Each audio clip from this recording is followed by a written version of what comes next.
Hello everybody. Today I'm going to go through a few basics about Excel. So I'm just going to show you a little checklist of things that I'm going to be looking at. So I'm going to go through all of these, okay? Font color, cell color shading, add borders, titles, center, merge, expand rows, expand columns, wrapper text, and everything else that we can see listed there. I'll list this in the comments and probably put timestamps for when I'm running through them. That way it's a little bit easier to be able to see how to do these things. I will probably do this one a little bit different because I don't feel that using the auto sum, which I believe that's what it's trying to get me to do, is really that important. So let's head over back to Excel and let's get working. Alright, so first things first, we've got font color. When you've written something down, so for example, Excel Basics,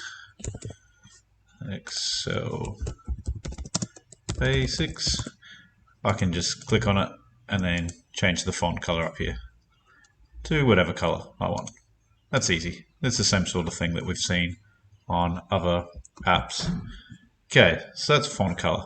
If I want to actually change the color of the cell, you just need to click on the cell and then like that, and that changes the background. There's other colors that you can pick up here as well. When it comes to adding borders, we can use this icon over here. Now the thing is, at the moment it's set to bottom border, so I'm just going to get rid of the color for a quick second by doing Control-Z, just like in Word. If I press this one, it will put a little line down the bottom. If I wanted other patterns, so for example for it to be colored all the way around, I can click on all borders. And it always in the little picture shows you how you need to, or what it's going to end up looking like. So if I wanted a section over here, all gridded out, there it is. If I only wanted the outside, there's options for that as well, which will be outside border. That way there's a line around the outside, but it's still empty on the inside. Okay, next we've got titles. I guess titles is just writing things into the cells, so nothing really that special. It's something we'd already done.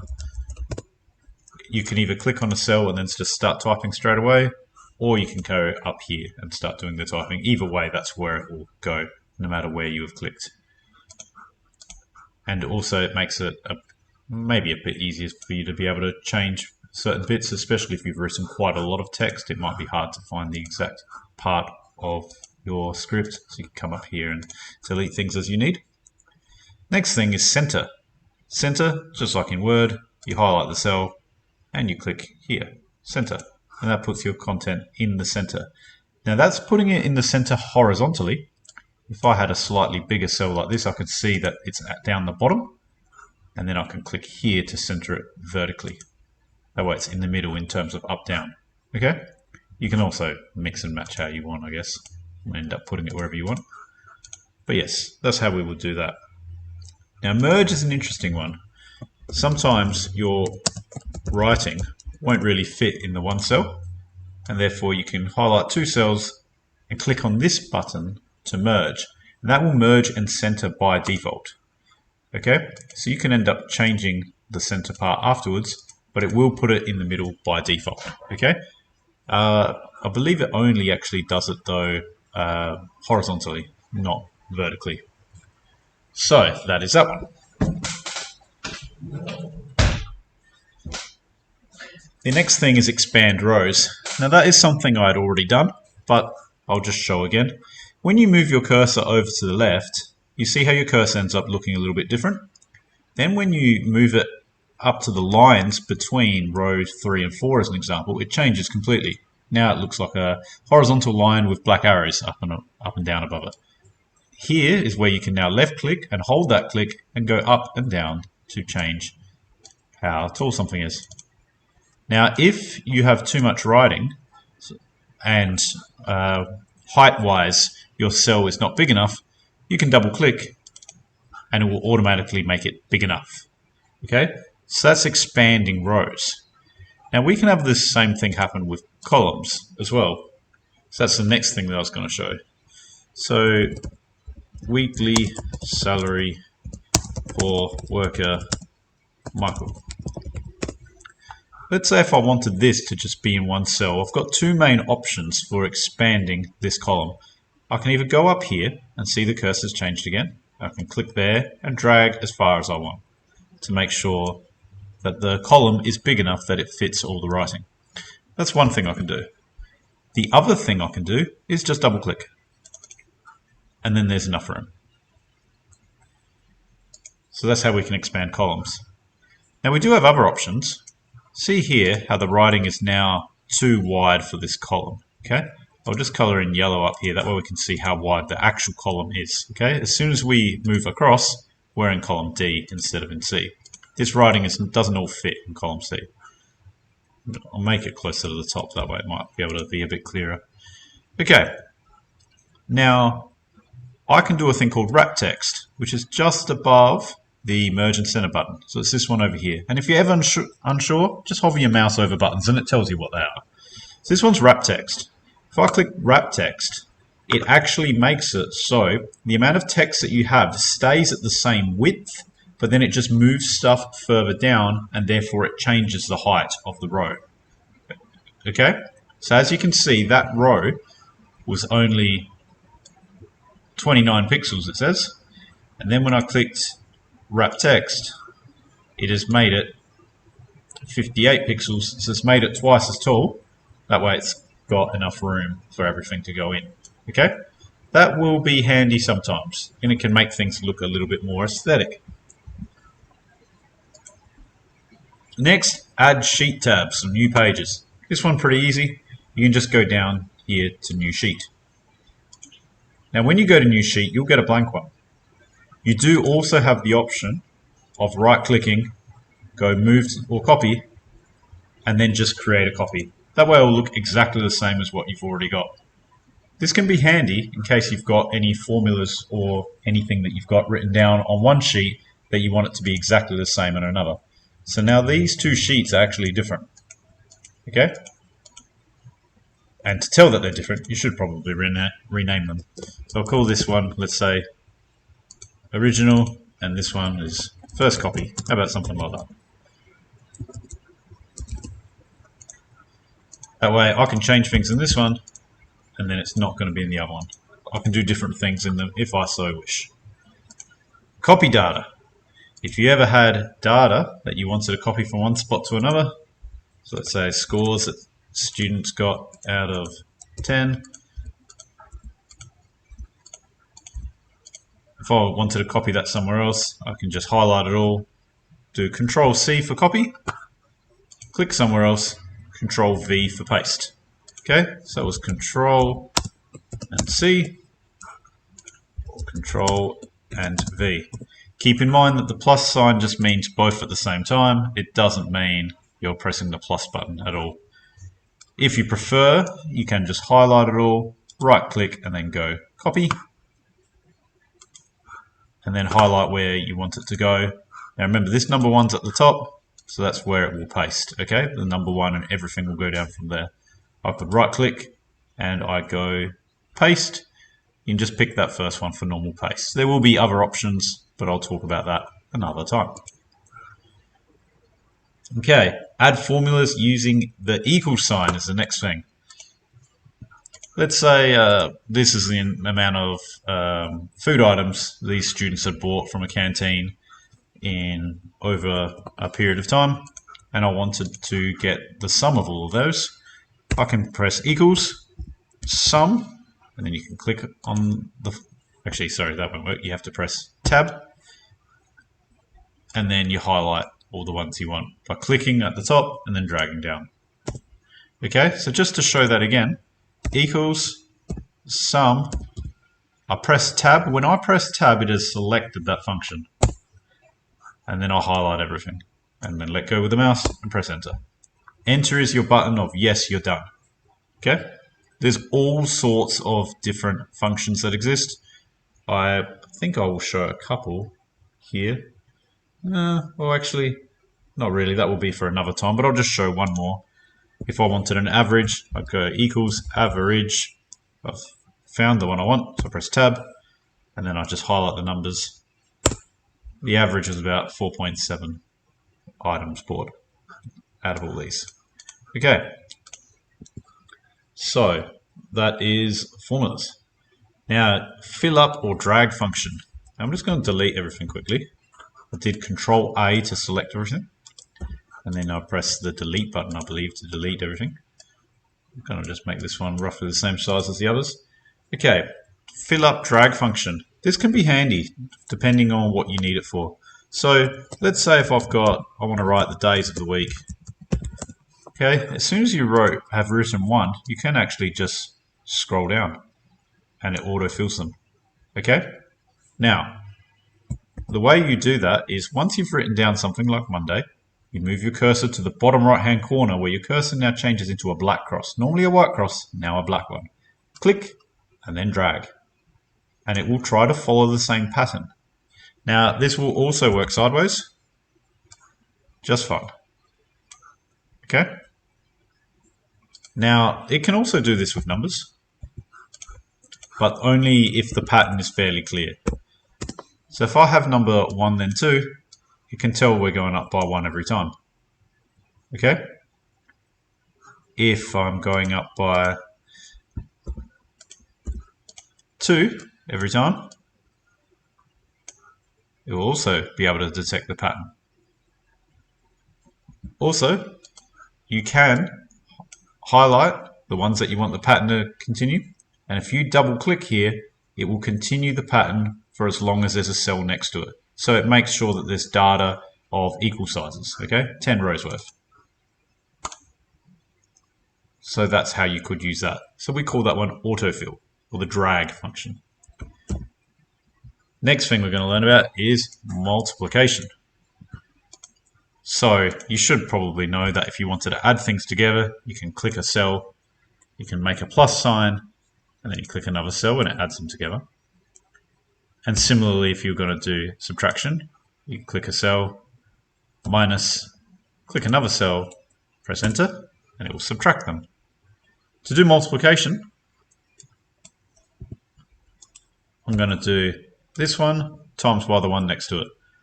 I do Shift and 8, and it gives me my little asterisk, and I click on the one that I want it to multiply by. And that's 2. 1 times 2 is 2. If I scroll down, it will give me the 2 times 4 is 8, and so forth. So that's the multiplication one. Now, quite similarly, you've also got division. This time I'll do it the other way around because I do want to get bigger numbers. So I'm going to go equals this one, divide. So that's the one right next to my shift button, and then this one. And again, just feed it down. And it is obviously showing that every number on the right is twice as big as the one on the left. That's why you get the number 2. So that's that one. Next up, we have currency. If I want to do currency, so I'm just going to do something a little bit different. Let's say these are 10 different kids, and I'm going to put another function called round between. Don't worry, this one's a bit more complicated. But let's say it just gives me a random number from 1 to 10, okay? This is the amount of, let's say, sausage rolls that people bought. Sausage rolls bought. And I'm just going to copy these as values, that way they don't change, because my formula was a little bit tricky. There we go, I've got my random numbers. I'm going to put everything in the center. Control A to highlight everything center, and then make my little grid. Okay, this will be student.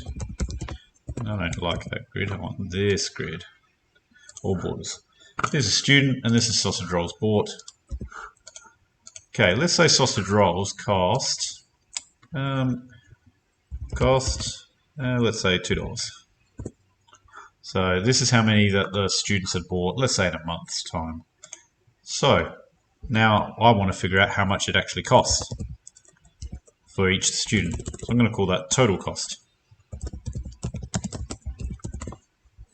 So I want to do this multiplied by that.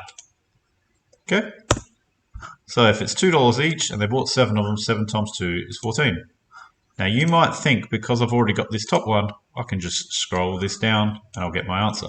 There's one problem though. If I double click here, sorry, I do single click up there. So once I've selected a cell, if I click up here, it will show you the cells that are in the formula. D3 times by A4, and it's even color coded, the blue one times the red one. That's good. But now, when you look at this one, it's the blue one times by nothing. And the reason being is because as soon as you cycle the formula down, both the blue values go down and then the red ones go down. So it's grabbing from all the numbers here, which is good in D, but not over here. It's grabbing from empty. So we can use something called absolute cell references. Now I'm just going to show the basic one. To make an absolute cell reference, so see this A1 over here, I want it to always be multiplying my D values, my values in column D, by this value over here, which is in A4. So you put a $sign before the letter and before the number. Now when I cycle that formula down, now it tells me how much everybody is spending. So that's called absolute cell references. Now I want this in dollars because this costs $2. $2 for a sausage roll. If somebody bought 7 of them, it will be $14. And then I can do that for the rest of them as well. Okay?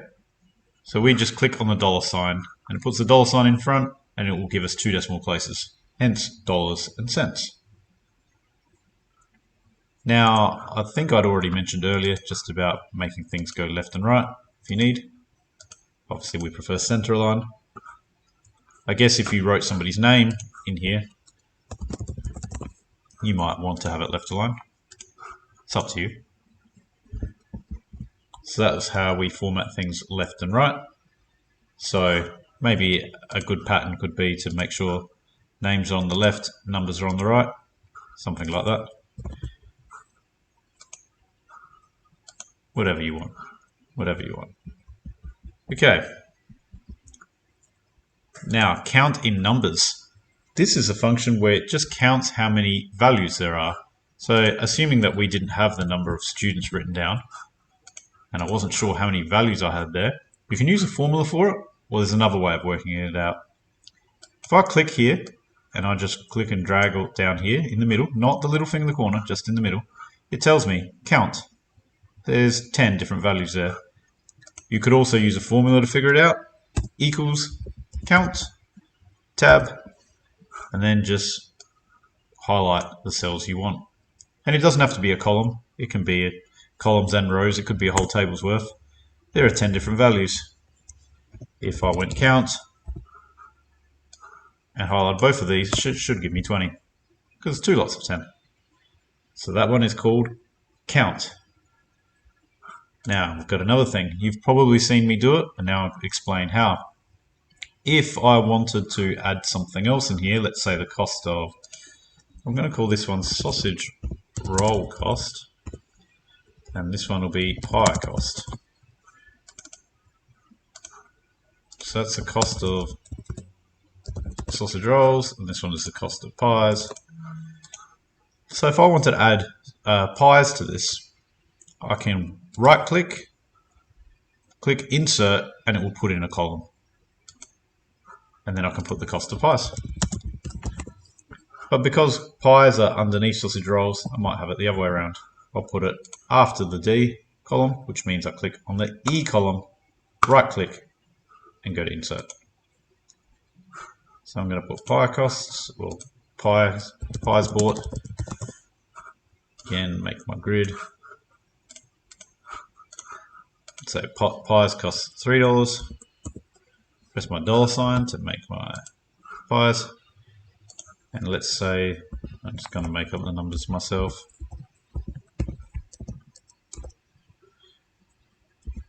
Okay. So if I want to now put how many pies somebody bought and incorporate that into the total cost, I'm going to now have to press plus, and then the pi's multiplied by the pi cost. But I've got to make sure I've got my $sign before and after the letter. And then I can cycle that down.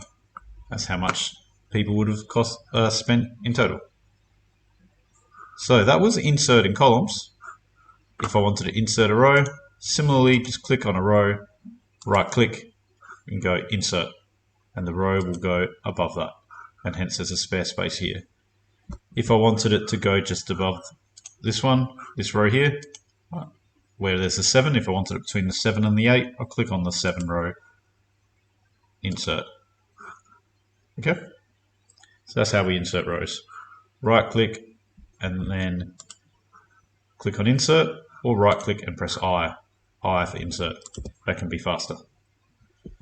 Okay. There is another option, insert text box. This is probably not as useful as most of the other things I've shown you, but still I'll show. If you go to insert and you click on text and you go text box, you can now put in your little text box and write everything you need.